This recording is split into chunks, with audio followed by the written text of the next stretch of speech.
Hi, my name is Scott, and I have read all of the Harry Potter books multiple times. I've seen all of the movies, and like most of my peers, I continue to be a Harry Potter enthusiast to this day. And I'm Becky, and I have never read a Harry Potter book or seen any of the films, which makes me the ultimate Muggle. Join us as we make our way through each book, section by section, where Becky will make predictions about what she thinks will happen next. And Scott will try to convince me why it's a good series, worth reading, and maybe even worth loving.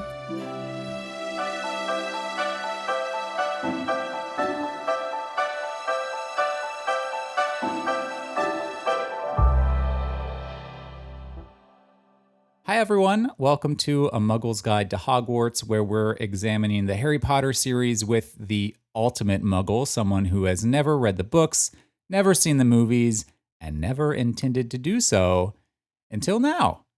Yeah, happy bonus episode. Bonus episode, we're back. It's been a few months. It has been a while. Life is crazy. We haven't really been in the same state for longer than, I don't know, a handful of days in a while.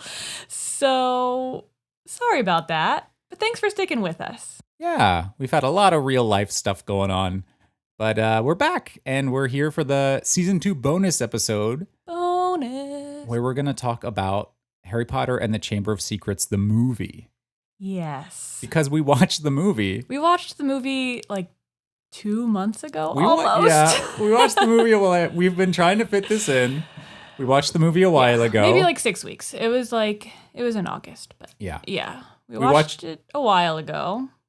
We watched it with some friends, which was interesting. Some other people who are very into Harry Potter. Yeah, we watched it with some real intense Harry Potter fans. Yeah, shout out Kate and Dave. Thanks for letting us watch it at your home on your beautiful TV and your beautiful den. I don't know, was that a den? Would you call that a den? Nope. What makes something a den? I think you have to be like a fox or a bear. Okay, bye. Anyway, so we watched the movie a while ago with some good friends, but we're here to talk about it. We're going to talk about our thoughts, how the book relates to the movie, major differences, major similarities, and generally how Becky feels about the movie overall. Because we went through the entire book. Becky made all of her predictions. And I think at the end of it, I think your reaction was you liked it better than the first book. And now you're at least a little bit more invested in the series. Yeah, I think that's where I landed. Yeah. Okay, but I do want to say that even though we watched it together and with our friends like 6 weeks ago, I actually got up this morning and watched it super early while you were still sleeping to refresh myself so that I would like kind of relive or remember how I felt about some of the key moments. Well, let's get into it. So what were your overall thoughts on the movie itself? Can I just say something before we start? Sure. Okay, sorry. A long time ago, it was before we started this podcast. Becky and I were sick or something, and we were in our living room, and we were flipping through Netflix or something, trying to figure out something to watch to make us feel better. And I was like, oh, let's put on Harry Potter and the Chamber of Secrets because it's like a comfort film for me. Mm-hmm. This was before you had read anything, before any of this had started. And you like rolled your eyes and you're like, fine, I'm not going to pay attention anyway. And I just remember you going through it and you hating it. We didn't make it all the way through. I definitely fell asleep halfway through because I was not well. But I just remember you hating what we were watching and thinking it was really terrible. But maybe now with a little bit more context, it's a little bit more approachable or a little bit better. Yeah. Do you remember that? I remember that you put it on. Yeah. And I immediately think I like did something else or did not pay attention. Fine. And you fell asleep. I mean, I think maybe I watched like 5 or 10 minutes and then like I usually do when Harry Potter has been on in the background, I just completely tune it out. Yeah, okay, fair enough. And you fell asleep. This is not my favorite movie. You know, it does seem like this movie is kind of stuck in a weird place between like, okay, we're not just like introducing this whole story in this world. Like, it doesn't have that kind of excitement. And it's trying to be a little darker, but it can't quite fully go there yet because they're still so young. It does seem like it's kind of caught in the middle. Do you agree? Does that track? Yeah, I think so. It's definitely kind of more light, like lighthearted, because as you said, they're still really, really young. Like the actors are really young. This is for a really young audience. And it takes the third movie and on all get a lot darker, all more mature. It switches directors, and the entire style of the films change completely. But yeah, I think you're right. The book is a lot darker than the first one. Is it? I don't know. There's a monster going around killing, well, not killing, but petrifying school children. It's pretty dark. Yeah. The snake and the fang and the poison. I don't know. Like, people's lives are on the line. Like, I think he's trying to kill Ginny and Harry. He's not trying to petrify them. You know what I mean? Yeah. Like, it is a life-threatening situation they're in. I guess it probably was in the first one, too. I don't know. The Sorcerer's Stone, it's more like the evil is an object. And this one, the evil is a person. The stakes feel higher in this one because school kids are literally getting attacked. Right. And yeah, that didn't really happen in the first one. Hogwarts is on danger of shutting down. Yeah. There's more at stake for the students there, but especially for Harry because Hogwarts is his home, right? He identifies it as his home and he doesn't want it to shut down, just like how Tom Riddle didn't want the school to shut down when it was opened way back in the day.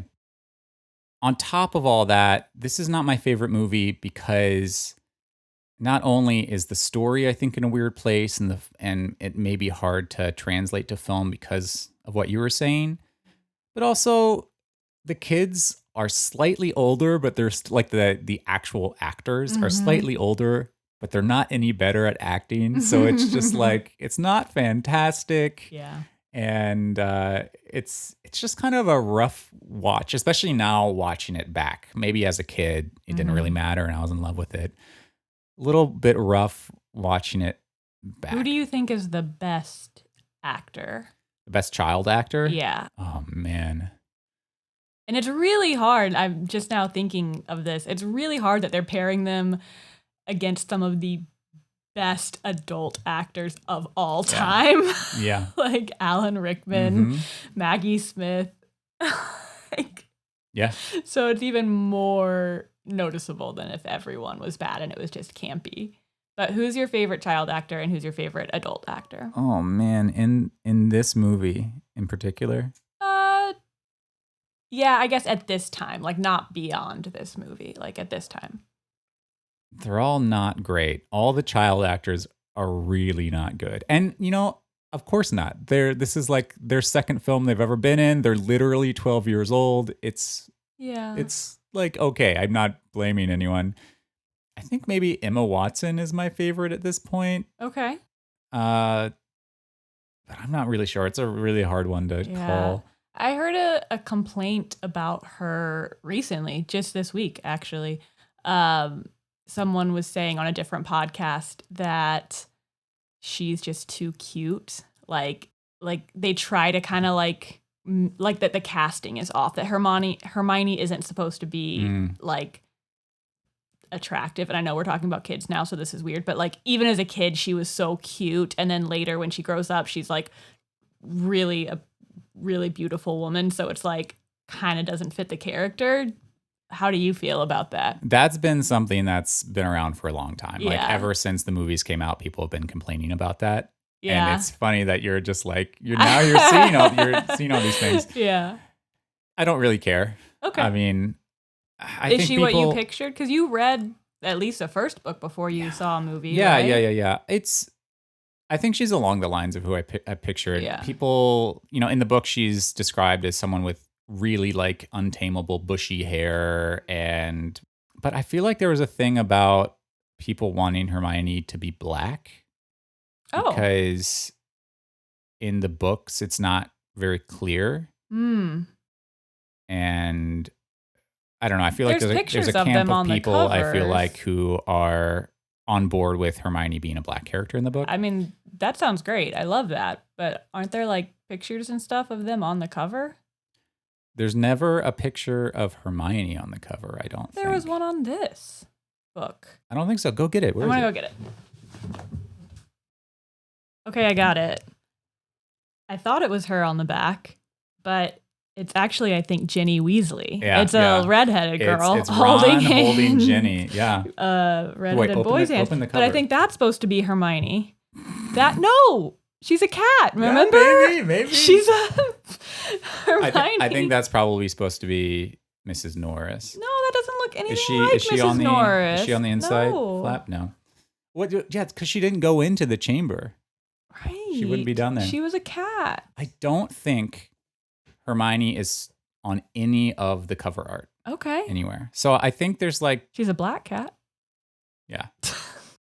Okay, so what about the adult actors? Do you have a favorite at this point?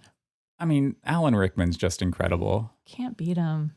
And Maggie Smith's incredible too, but Alan Rickman gets much more time in the films. Yeah. And I mean, I think Alan Rickman's probably in this film is probably my favorite.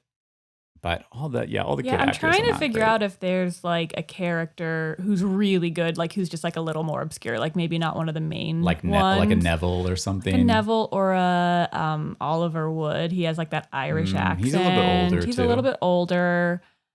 And who else?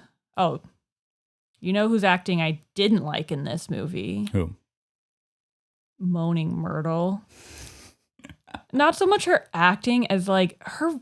I was just listening to it this morning and like her voice is so stylized. Like they had to have done something to it. Do you think that person's voice actually sounds like that? Probably not. No. It's kind of insane. They really leaned into the moaning part of it, like this high pitched, really horrible voice that you don't want to listen to. And I like Moaning Myrtle is the reason that bathroom is not used, right? It's because she haunts the bathroom and everyone doesn't want to have to deal with her. Right. And so I think that's like the character they made in the film. Oh, I know is she's someone you supposed to don't be wanna deal with. annoying, but it's like It's really it's annoying. the particular They do it really well. stylization of the voice is like nails on a chalkboard. Yeah, I know what you mean. Yeah, so let's get into the movie. Yeah. Sorry, I jumped ahead there, but yes, let's talk about it. So what are your overall thoughts on the movie itself? How'd you like it? It was a pretty good showing of the book, I thought. It always feels rushed when you're watching a movie after just like having the time of reading the book. Like I was watching it this morning and I was like, oh my gosh, he's at the Weasleys. Oh my gosh, the flu powder. Oh my gosh, Nocturne Alley. Like it was just like happening really, really quickly. Yeah. But that's just the nature of taking a book and compressing it to an hour and a half movie. So I don't mind that so much. It's a pretty fun time. There are still some things that gross me out in this movie though. Gross you out? Like what? Yeah, I really don't like him vomiting up slugs. That's really gross. That's a pretty gross one, yeah. I really, really don't like it when Harry's arm doesn't have any bones. I really... A classic scene. There was a big difference between reading that and being like, oh my gosh, funny, to like seeing it and like wanting to throw up. Like, it was really bad. Nice. I really didn't like that. I love that scene because Oh, the sound it makes too when he's Oh, wiggling no, around. No, It's no, great. No. I don't like that. But we really need to talk about Dobby, Yes. the weasel in the room. I if you feel will. like you absolutely hate Dobby. I would not care if he never showed up again. Yeah. You're going to be disappointed. But you've been telling me that he gets better. But now I've like seen him in real life. Oh, I thought he looked a little different because there's like a sketch here. Let me check the book. There's like a sketch of him It's chapter 2, I think. Chapter 2. Yeah, he looks a little less disgusting in this sketch. Like, Yeah. his eyes are a little clearer. He looks just a little younger and less, like, dirty. Yeah. But I know he's supposed to be dirty. This was also like, these movies were made a long time ago. Right. This is like pretty early CGI stuff going on. Yeah. Yeah, he was pretty annoying too. And I just like, I guess I still just don't understand his purpose. But Well, the purpose in this book was he tried to protect Harry, and then, what did he do? I'm going to say, like, the story could have happened completely without Dobby. Like, Harry just could have gone back to Hogwarts and experienced all of this. So, like, what is Dobby bringing to the table? Just, like, kind of these threats of impending doom. Like, people are out to get Harry. He's in danger. Like, it's kind of showing that has people coming after him, I guess. Well, Dobby plays a much more important role later on in the series, like a very significant role. Mm-hmm. And maybe this is just setting that up for further down the line. But yeah, in this book and in this Does he give any clue, or does he do anything that is essential to the plot? He tries to, but all of the difficulties that Harry gets into is basically because of him. Like they can't get to Hogwarts, so they drive the car, crash the car. Yeah. The car drives off, the car They just saves needed them later. someone to meddle, kind of. They I needed guess some conflict. I guess. So, but yeah. I don't know. He has that like Jar Jar Binks quality, I guess, where it's like this creature that you either love to hate or hate that you love a little bit. I'm willing to give him a chance. Okay. I'm willing to give him a chance. Okay. So good. That's that. What do you think of Lockhart? Oh, Lockhart was great. I felt like my thought of how he would present himself was pretty accurate. It's pretty spot on. Yeah. He was great. He was a fun character. You were right. The duel was much more obvious in this. I watched that scene this morning, the duel between Snape and Lockhart, because I was so confused in the book. I just didn't get it. Yeah. But it was much more obvious. It's scary. The spider scene was very scary. Yeah. What else was scary? The ending was pretty terrifying. Actually seen a young Voldemort, Tom Riddle. Right. And he kills the snake with the sword through the roof of the mouth. All that was pretty crazy. The Whomping Willow was terrifying. Yeah. Like that, I was kind of thinking like a Weeping Willow, if you can picture that, and like the twigs like little whips, like you know. But this was like this whole huge tree was like that could kill someone. I also liked this kind of goes into like things moving really quickly and child actors, but I was watching it again this morning and the whole plan that Hermione concocts immediately is like, okay, we can make this most complicated potion and become Crabbe and Goyle and like this whole thing. And they're like, is that gonna work? Like they're trying to poke holes in it. And she's like, it's the only plan we've got. And they just do it immediately. Like no second thought. Like that's literally her line. She's like, it's the only one we have that I just came up with 10 seconds ago. So I think that pace, like we've kind of poked fun at that in the book already, but it's even more obvious in a movie where like you do not have time to like sit around and wait. It's just like, nope, next, moving on. Yeah. I thought that was pretty funny. One thing that I want you to pay attention to when we watch the movies is the role that the three heroes play. So like the role that Harry has, the role that Ron has, and the role that Hermione has. Because I think they're very different in the film than they are in the book. Interesting. The role they play and also the relationship they have with each other. People talk about this a lot, but one of the arguments that people make is that Ron especially is kind of really just relegated to like the comedy person. He's just kind of there for laughs. He's got the weird facial expressions. He does the silly, dumb things. He's throwing up slugs. He does that in the book too, but in the book, he's also a very loyal friend. Yeah, he's like a buddy. Yeah, he plays a more supportive, important role in the story, supporting the entire group of heroes, but especially Harry. So, and I get in the film they have to maybe dumb things down. They can't show the complex relationships as well, but it'll be something interesting to look at as we go through, and as we see these characters evolve through the film, what those roles are specifically that they play. Yeah. Okay, I will keep an eye on that. Yeah. I'm excited for the next book and the next movie. I've heard really good things about them. So we are going to start that immediately, I think. Yes. Right? Yeah, so our plan is we're jumping into season 3 very quickly. Yep. And we're going to try and get all of season 3 out by the end of the year. Yeah, which would be, I think we started at the beginning of this year. So getting three books in, 3 seasons out by the end of the year is our goal. We'd like to keep doing this. I mean, I think we're kind of assessing each book as we go.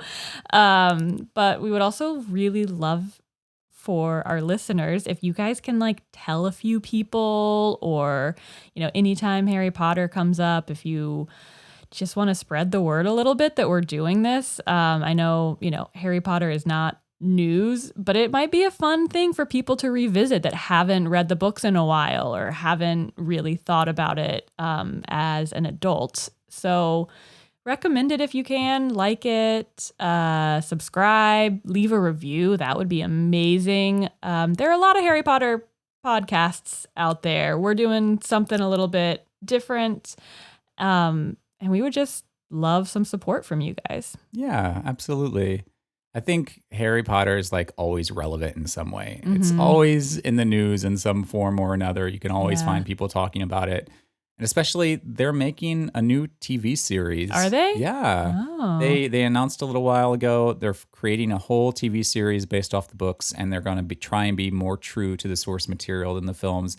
So it's always happening. Something's always happening with Harry Potter. Goes away. Yeah, and it's spooky season. It's October 1st today. Yeah, witchy season. Yeah, and I think Harry Potter gets lumped in. I think people get in the mood when there's like magical and witch things around. I've heard people being like, oh, like now that the weather's changing, I'm really in the mood to watch Harry Potter. Yeah, yeah.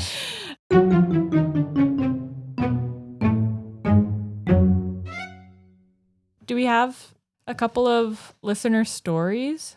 Yeah, so we asked you guys to send in some Harry Potter stories, memories, experiences that you've had. And we had a couple come in, so we want to share them with you before we sign off. One of my really good friends, Tyler, sent in just kind of a nice short little memory of Harry Potter related childhood times. And it was with me, actually. He said that he remembered us, I think it was me, him, and maybe one other buddy, going to the local public library in our hometown for the midnight release of one of the books. I don't even remember what book it was. It was probably later in the series. Were they selling the books, or like you could check out the book? You could, I don't know. Because if you could check it out, you probably only have like a few copies. I think they were probably selling maybe they were selling them, okay. yeah. And people were dressing up, and people were bringing wines, and we went, and as kids, it's kind of fun to stay up to midnight for like special things. So we all went, stayed until midnight, and then after midnight, the book was released, and I guess we purchased it, or maybe we checked it out from the library. But that was a really fun time. And Tyler's wife, named Emily, shared a little memory of how her aunt had all of the hardback copies of the books on her shelf when she was growing up. And every time she would go over to her aunt's house, she would see the hardback copies there.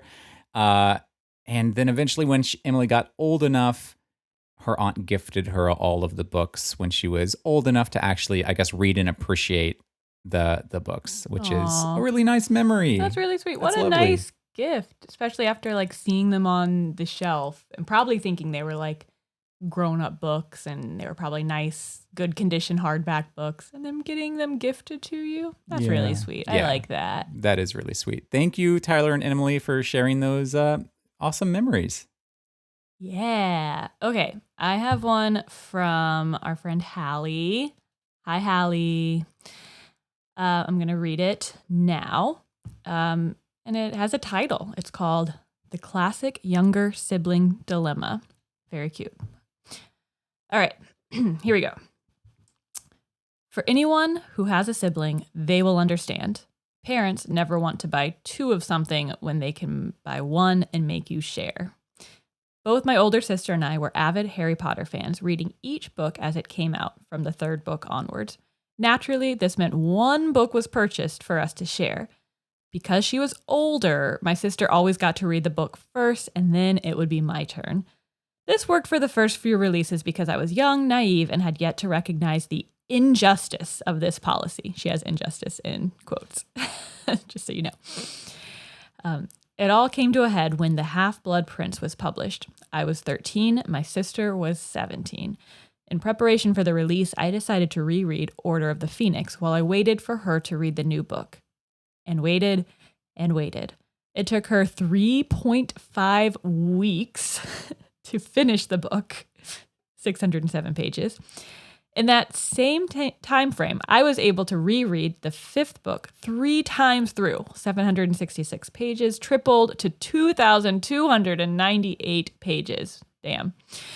After 2 weeks, I started bargaining. Would she relent the book for 2 days with a bookmark to hold her spot so I could read it?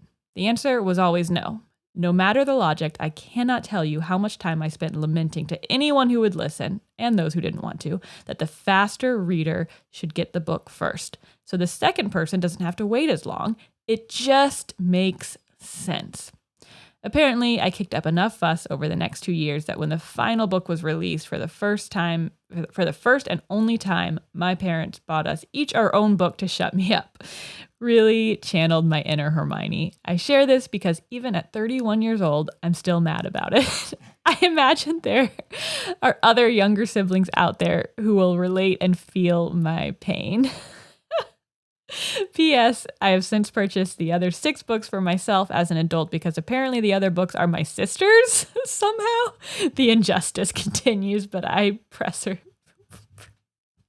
Persevere. I'm sorry, I couldn't get that last word out. Hallie, you got her going. That's a great story. I couldn't get that out. It's so funny, so dramatic. I love it. Oh my gosh, thank you for sharing that. I agree with Hallie. Do you? That the faster reader should get it first? Yes, I do agree. I don't know if I had the same problem. Obviously, you didn't have that problem with Harry Potter. They weren't really releasing new versions of the Bible, so we didn't have that. My sister and I definitely were reading Harry Potter at the same time, but I don't think we really ever had that issue of someone wanting it at some point and someone wanting it at a different point. I remember... You were reading the same copy of the book? Yeah, I believe so. Okay. Yeah, I don't think we had separate copies. Yeah, we definitely didn't. But I don't know. We were better at taking turns, I guess. Yeah, or it could alternate. Like maybe it's just like, okay, you get it first this time and you get it first next time or whatever. But the older sibling always. Yeah. And she should have let you bookmark it and read it. Like, were you guys always reading at the same time? Like, if she's 17, like, she's probably like playing. Well, I was going to say she's probably playing volleyball. Hallie was probably playing volleyball too. But let's just be fair, okay? Let's be honest with each other. Hallie probably would have gotten through that book in like 3 days and then given it to her sister. Yeah, probably. The injustice. I love that you included that it still makes you mad because that's really petty and I love it. Thanks for sending that in, Hallie. That's great. Thanks everyone so much for listening. We hope you've been enjoying this journey together with us. We certainly have been having a great time. We're going to be back really soon with the start of season 3, so stay tuned. And as Becky was saying earlier, please share this with your friends. Tell a friend about it. Tell a family member. If there's anyone that likes Harry Potter that hasn't read it in a long time, wants to jump in, they can come with us and read through the books with us. We would love that. And if you have time, give us a rating, give us a review. That would help a lot towards the future success and continuation of this podcast. Yeah, join us as we continue. I'm excited to read the third book. I'm going to start this week, and I promise we won't leave you hanging for this long again. Maybe. All right. If we can help it. We'll talk to you all very soon. Bye.